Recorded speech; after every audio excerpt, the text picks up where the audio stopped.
Imagine this. You walk into a room, you don't speak, you don't smile, you don't try. But the moment your presence is felt, heads turn, men shrink, women stare, and no one knows why. You're not the tallest guy in the room, you're not the loudest, you didn't even plan to impress anyone. But somehow, you just did. That's not by chance, that's dangerous attraction. And very few men ever master it. But today, you will. In this video, I'm going to give you 5 steps, precise, strategic, and deeply psychological, that will transform you into the kind of man who doesn't chase attention. Because attention naturally chases him. And I'm not talking about generic confidence tips or surface-level advice. What I'm about to show you is rooted in psychology, field-tested in real-life social dynamics, and sharpened by some of the most powerful minds in the world of seduction. Men like Robert Greene, Neil Strauss, mystery, and even insights from evolutionary biology and Stoic philosophy. But here's the warning. This isn't about faking anything. This isn't about acting like someone you're not. Becoming dangerously attractive means embodying something rare, something primal, something magnetic. It's not about pleasing women. It's about unlocking the raw, unfiltered masculine energy that makes women curious and men cautious. And once you understand how this works, you'll never go unnoticed again. You'll feel it in the way women look at you. You'll feel it in the silence before you speak. And more importantly, you'll feel it in yourself, like an inner flame that's finally been lit. So before we go into step 1, let me tell you something that most men completely ignore. Attraction isn't logical. It's not based on your career, your car, or your clothes. It's not even based on your looks as much as you think. It's primal. It's unconscious. It's built into how you move, how you speak, how you hold your silence. Women don't fall for facts. They fall for feelings. And the dangerously attractive man knows how to trigger those feelings without saying a single word. That's what you're going to learn now. Each step we go through will unlock a new layer of masculine polarity, of psychological dominance, of irresistible tension. And by the end, you won't just be more attractive, you'll be unforgettable. Let's begin with the first layer. This one is the foundation, and without it, nothing else matters. It's the internal reset. See, most men are walking around with a scarcity mindset. They believe attraction is a transaction. They think, if I say the right thing, if I act the right way, maybe she'll give me a chance. That's weak, that's desperate, and women feel it instantly. But when you flip the script, when you believe you are the prize, when you act like you already have options, when your presence says, I don't need anyone's approval to feel complete, that's when the game changes. This is what the ancient Stoics taught. Men like Marcus Aurelius and Epictetus believed that inner power comes from controlling your response to the world, not chasing it. That same principle applies to attraction. A man who doesn't chase, who doesn't flinch, who isn't shaken by rejection, becomes a mystery. And women are obsessed with mystery. Why? Because it triggers the brain's dopamine system. Curiosity is addicting. Predictability is boring. The more she can't figure you out, the more you live in her mind. So, if you want to become dangerously attractive, step 1 is simple. Reclaim your frame. Stop being reactive. Stop trying to impress. Be the calm in the chaos. Be the fire that doesn't flicker. Because when a woman can't read you, she starts imagining you. And when she starts imagining you, she's already hooked.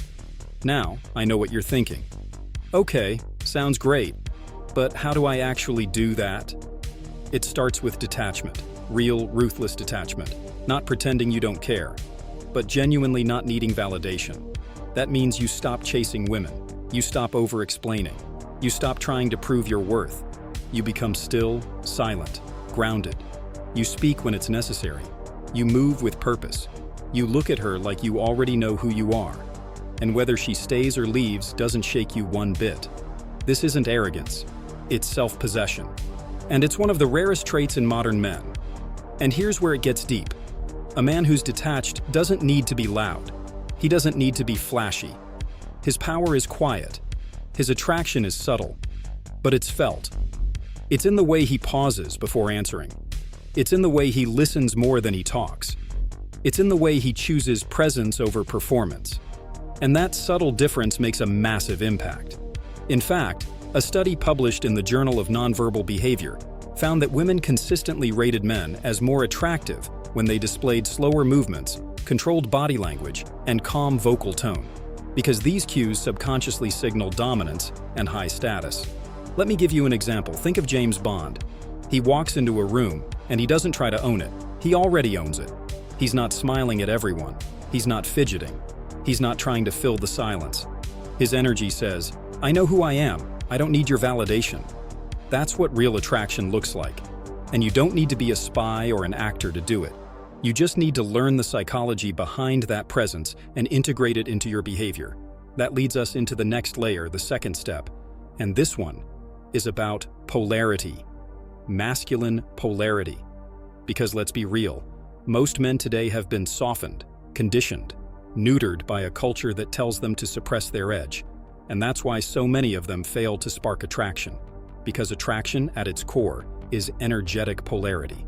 Feminine energy is flow, emotion, expression, chaos.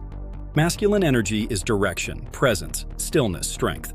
When those energies meet, boom, tension, chemistry, desire.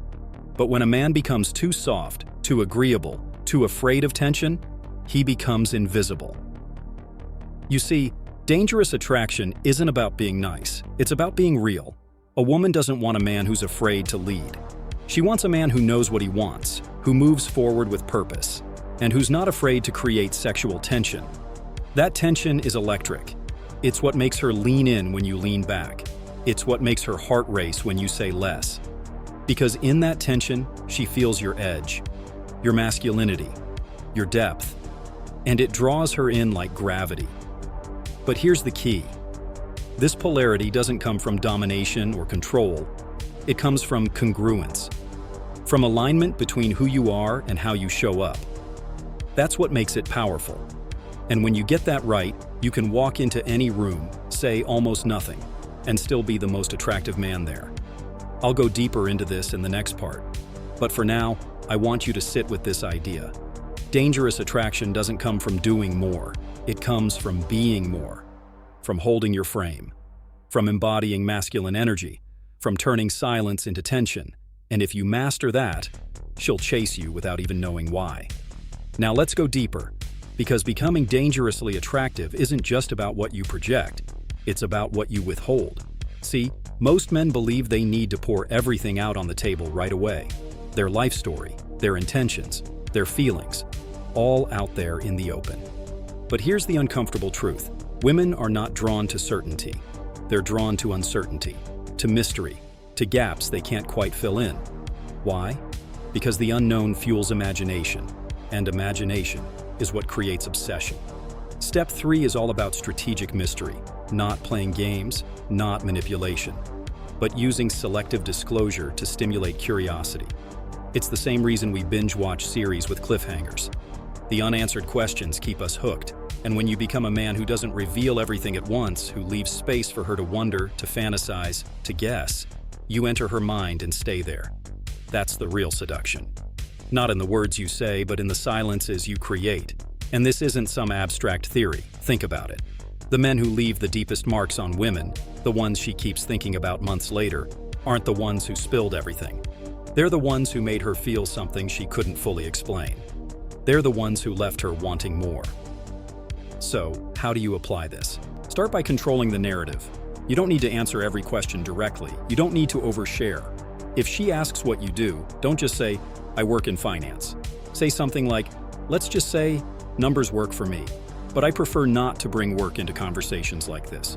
You've told her something, but not everything. That's power, that's tension, that's presence. Now here's the real twist. Mystery is not just what you say, it's how you live. A man with a structured, boring, predictable life has no mystery.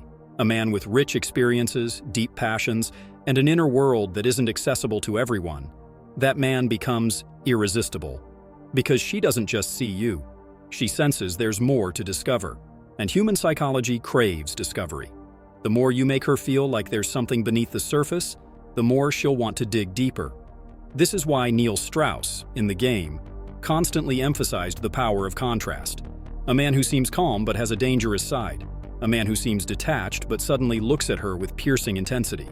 A man who isn't always available, but when he's there, he's completely present. That unpredictability is thrilling. It keeps her emotionally activated. And emotions, not logic, are the true currency of attraction. But mystery on its own isn't enough. That leads us to the fourth step: emotional control. This is where most men crumble, because they might have the look, the tone, the posture, but the moment things get uncomfortable, she pulls back, tests him, flirts with another guy, they react. They try to explain, they get defensive, or worse, they get needy, and the attraction dies right there. See, women test men not because they're cruel, but because they're wired to seek emotional strength. Subconsciously, a woman is asking herself, can this man handle the chaos of my emotions? Can he remain centered when I'm not? And if the answer is no, if you flinch, if you crumble, if you start chasing, her attraction collapses. But if you hold your ground, if you stay calm, centered, unmoved, she feels safe in your presence, and safety and masculinity is what ignites her femininity. This is where stoicism becomes your greatest weapon. Not the boring kind of stoicism. I'm talking about the fire-forged discipline to not let external events shake your core. Marcus Aurelius wrote, "You have power over your mind, not outside events. Realize this, and you will find strength." That strength is exactly what women feel when they're around a man who doesn't get emotionally hijacked, who doesn't try to control her feelings, who doesn't collapse when things don't go his way. Let me be clear. Emotional control is not suppression. It's transmutation. You don't deny your emotions, you master them. You feel anger, but you don't lash out. You feel desire, but you don't act out of desperation. You feel uncertainty, but you don't lose your center. That control makes you dangerous, because it means you can handle her intensity. You can handle rejection. You can walk away without losing yourself. And nothing is more attractive than a man who can walk away and still remain whole. You want to know what really separates men who attract effortlessly from those who constantly struggle? It's not money, it's not looks, it's not game. It's this: emotional autonomy. The ability to stand firm in who you are no matter who enters or exits your life. When a woman senses that your identity doesn't depend on her interest, she's drawn in deeper, because she realizes you don't need her. And that realization shifts the entire dynamic. And finally, we reach the fifth step. This one is the least talked about, but it's the most powerful. Because all the outer qualities, the calmness, the mystery, the masculine polarity, mean nothing if they're not backed by a man who is on a mission, a man with purpose, a man who's building something beyond women, beyond seduction, beyond validation. Women don't fall in love with a man. They fall in love with a path, a direction, a vision. When you're a man who's focused, obsessed, even possessed by your mission in life, you radiate something primal. You become less available. Not because you're playing hard to get, but because you are hard to get. Your time is limited, your energy is focused, your life is moving forward. And she either aligns with that direction or gets left behind. And here's where it gets magnetic. A man on his mission doesn't chase women, but women chase him. Because being around that kind of man makes her feel part of something bigger. It activates her desire to support, to follow, to amplify what he's already building.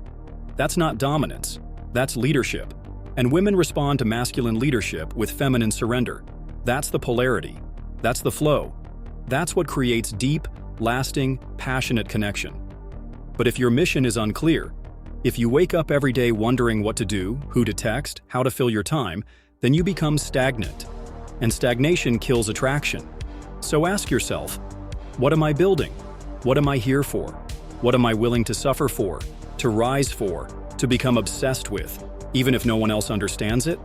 That fire is your fuel. And once you find it, protect it. Let it consume you. Let it shape you. Because that's what turns you into a man women don't just want, but admire.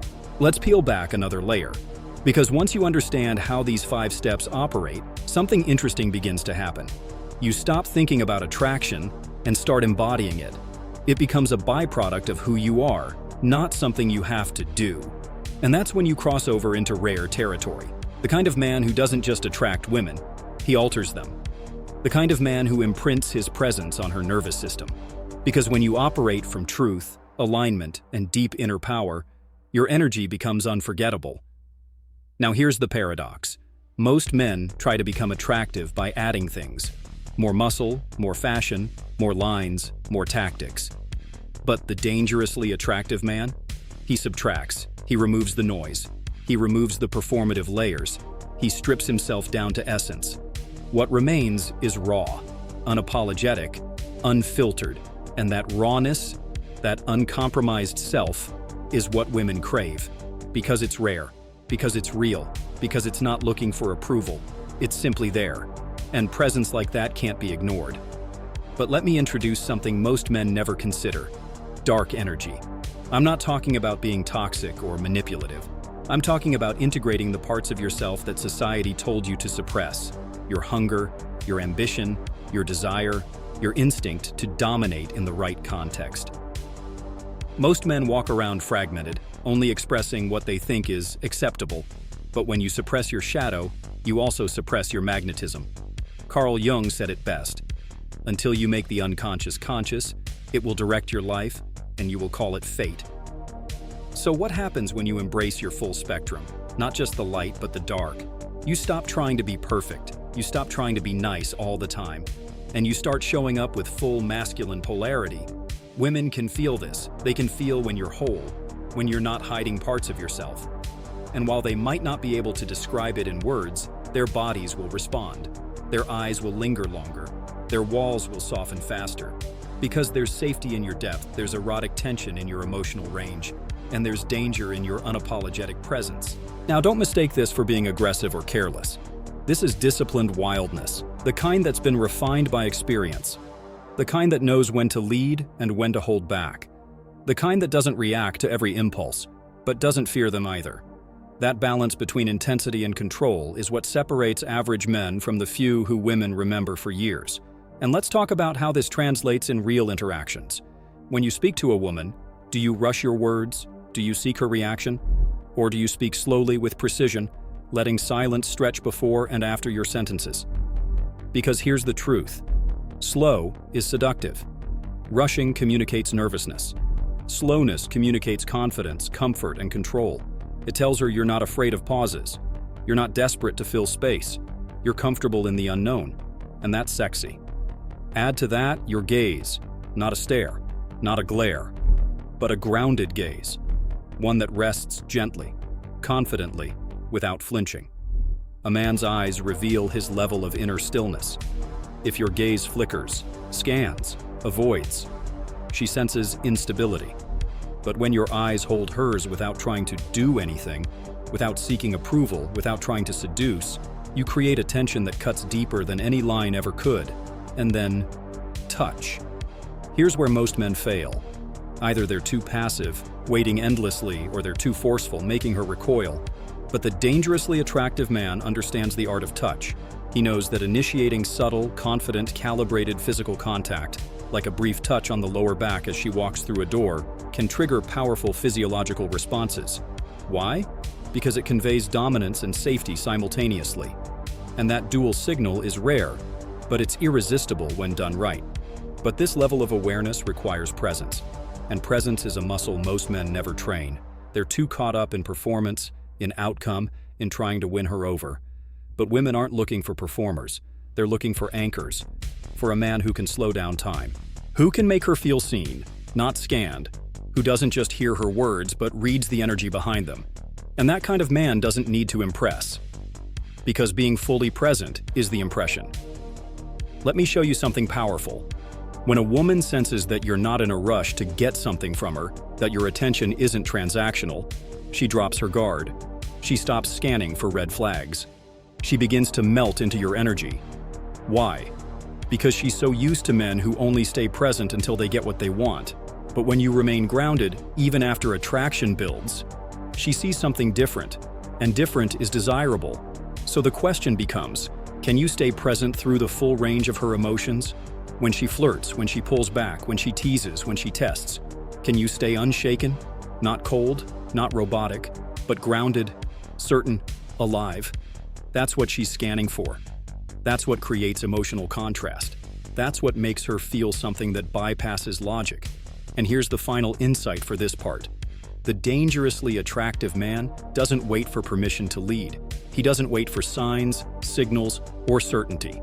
He moves forward with calibrated intent. That might mean taking her hand instead of asking. It might mean making the first move without seeking confirmation. Not because he's reckless, but because he trusts himself. He trusts his read. He knows that attraction isn't a democracy, it's a dance. And the man who leads with presence, with power, with sensitivity, wins that dance every time.